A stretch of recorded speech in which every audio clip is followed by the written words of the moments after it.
voila! Your dream vacation to Turkey starts from rupees 79,999 only with GT Holidays, South India's #1 travel brand. Hello and welcome to Galatta Plus. In this video review episode, we're going to be talking about Halitha Shameem's ambitious Minmini.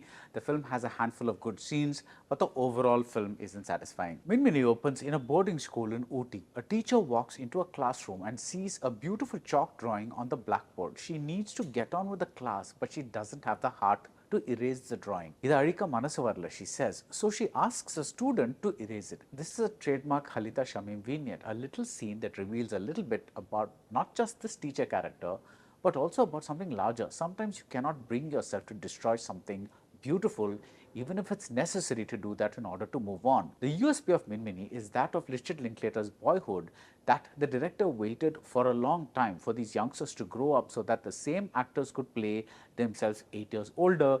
But the USP is really Halitha's sensibility. Even if different actors had played these characters as youngsters and as grown-ups, Halitha's sensibility would have held this scene together. Here is another scene, another example of this director's sensibility. A young girl has been resuscitated with the organs of a dead schoolboy.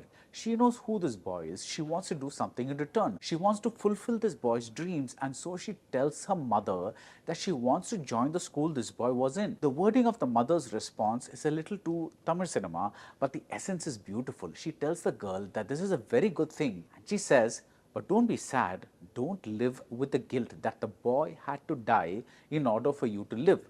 I want you to be happy." Wow, I mean just wow. What a fantastic sentiment. In the earlier scene with the blackboard, a small moment has been made big and profound. Here, a potentially big and profound moment has been reduced in size and made casual and lifelike. Minmini means glowworm or firefly, and that's the essence of the film. That life is short and it needs to glow with warmth and light. An early scene, just a few frames practically, shows a boy footballer named Pari, played by Gaurav Kale, with these insects. He will find himself connected to two people. One is Sabari, played by Praveen Kishore, and the second one is Praveena, Esther Anill. The first part of the movie is about life in a boarding school filled with students and teachers and hostel wardens. The second half is the exact opposite. It takes place in the desolate Himalayas with mainly just two people. The first half is filled with concrete events that bounce off each other, like a rivalry or an accident or the beginning of survivor's guilt. The second half is filled with diffuse philosophy. In other words, Minmini is an ambitious venture both structurally and in the way it resists spoon-feeding us with easy emotion despite Khatija Rahman's overblown score, which is diametrically opposite to Halitha's minimalism. I have always liked Halitha Shameem's films, and I have always felt she has a very distinct voice. But with her anthology short film Loner, she really broke through to another level, and the film signified the arrival of a major writer-director. But Minmini, I'm sorry to say, is a step back. The intent does not result in a satisfying film.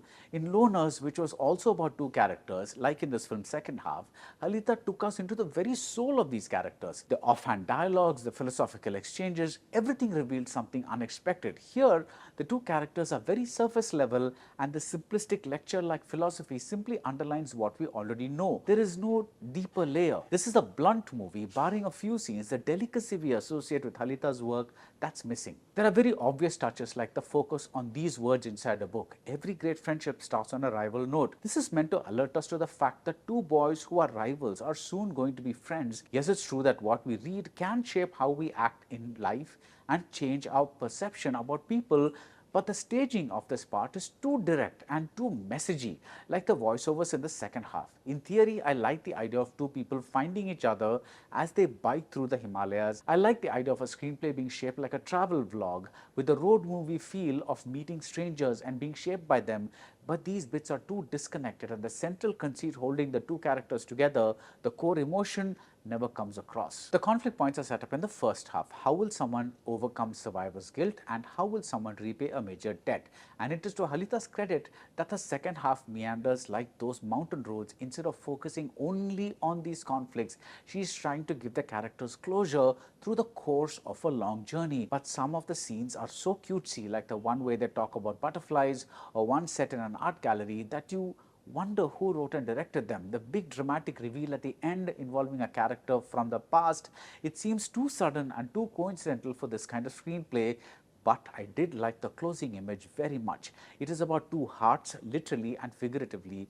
There is a sense of closure, and yet there is also the sense of a future as wide open as the Himalayas. These handful of good scenes needed to be in a much better movie. And that's it about Minmini. If you like this video review, do subscribe to Galatta Plus and see you soon at the movies.